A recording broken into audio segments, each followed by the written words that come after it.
Hello everyone and welcome back to the Top 10,000 Overall Rank Chase Series. This is where I've started this team in round 2 of the season and I'm trying to get to the 10,000th or higher or better rank overall. And currently we're looking at my round 9 rank, which was 62,000, and round 10, last round, we only climbed another 4,000 ranks into 58k, scoring 931. I'd say that's probably slightly below average, but yeah, didn't have the best round. Had 3 players out, so can't be too upset about that. Picked the correct captain over Haas and May.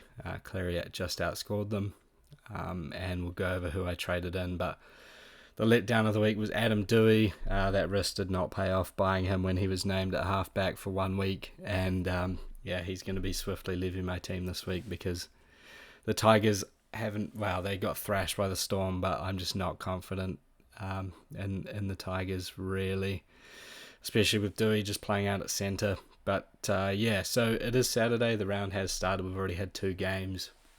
I'm just getting around to recording this now. But yeah, so started out at 58k. We're currently sitting at 55,000 with 5 players played. But then if you add on Katoga, that's 6.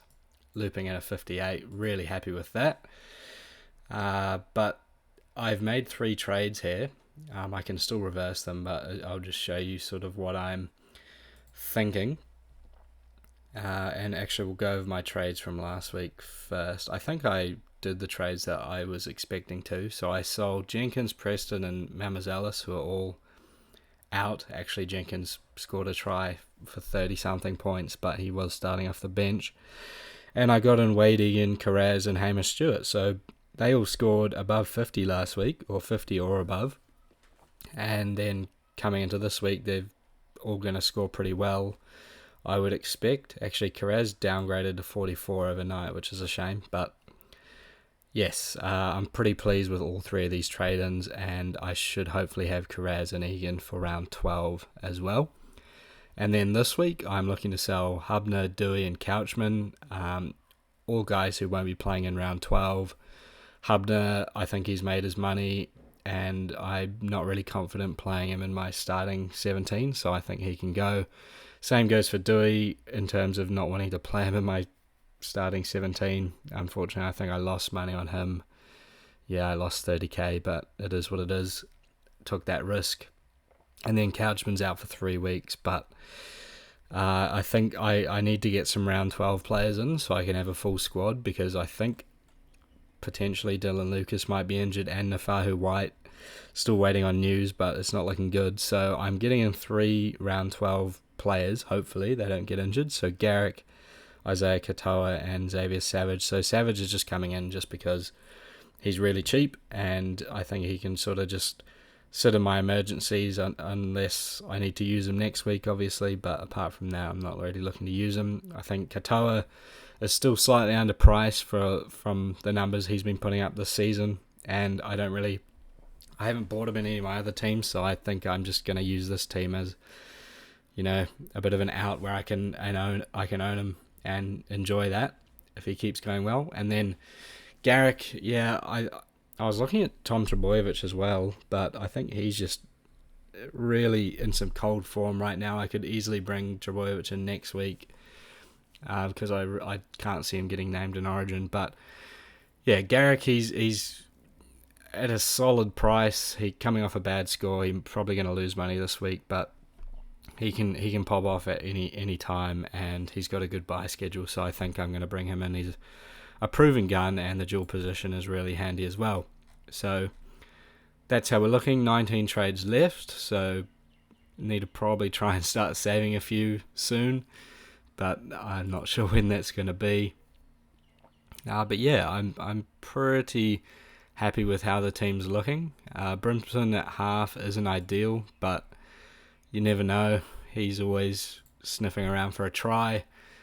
Hamish Stewart, I'm pretty confident in starting him this week with Couchman out, Gula's also out, and they've got Pacific Tonga on the bench, so he played 30 minutes last week, so I feel like that's probably his ceiling of minutes for now. And then Laurie as well probably won't play big minutes either, so I'm hoping Stewart can get about 50 minutes. Really happy with Connor Watson. He played a bit of hooker, or mainly hooker, but a bit of lock as well this game, and played the 80 minutes. So pretty glad I held him when a lot of people were probably getting a bit frustrated and wanting to sell. But when he actually has been playing at hooker this season, he's been averaging over 50. So I didn't see a reason to sell him just yet. If he does get named for Origin, though, that's a different story. I think I will be looking to move him on. White, he got only mid-40s minutes this week and just missed a few tackles as well. Didn't have any offloads or anything. So, yeah, pretty average score, or really average score. And I'm not too concerned because he will get good minutes over this Origin period. So if you do own him, I'd be holding strong.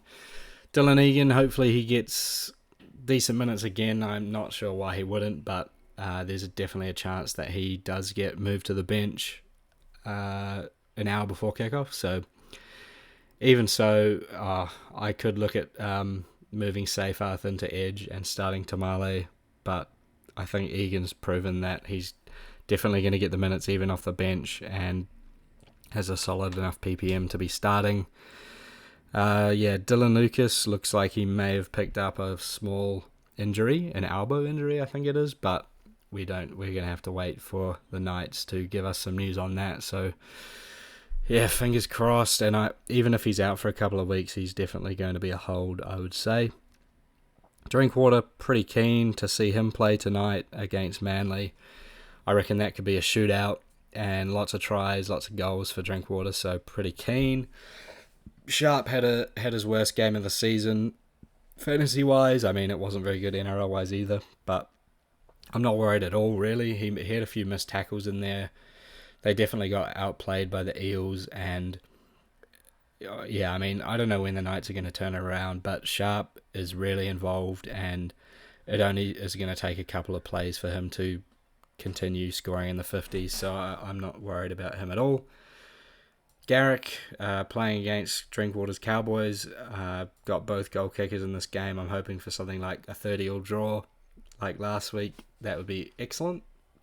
Wade Egan, one of the best performing Warriors players at the moment, and yeah, just a solid 50 points. Hopefully, that's what I'm hoping for. And yeah, I did buy him over Clark, just thinking that Fisher Harris may affect Clark's minutes, but I might have messed that one up there. But all I know is that Egan's minutes will not really be messed with. All I can see is maybe 10 minutes coming off him if he does get tired, but it's probably fine anyway, because if he's out there playing tired, then he's just going to miss tackles anyway. So that's that. I've still got Seyfarth. He has been pretty good this past month. He's averaging about 45, yep. So I'll take a 45 from him any day, and I'll look to upgrade him probably coming out of the Origin period, because he will cover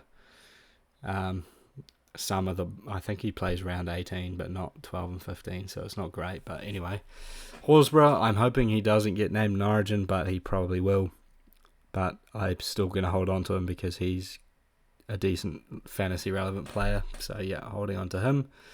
Cleary is Cleary. I'm definitely holding him and just using him to loop as well. So yeah, I don't have Yo. A lot of people probably would sell Yo over Cleary anyway, and I'd agree with that. Katoga doing good things, and I probably need to consider just starting him instead of looping him, but we've seen he can do this, but also put up a 16, so yeah, maybe it is safer to just keep him in the loop slot when possible.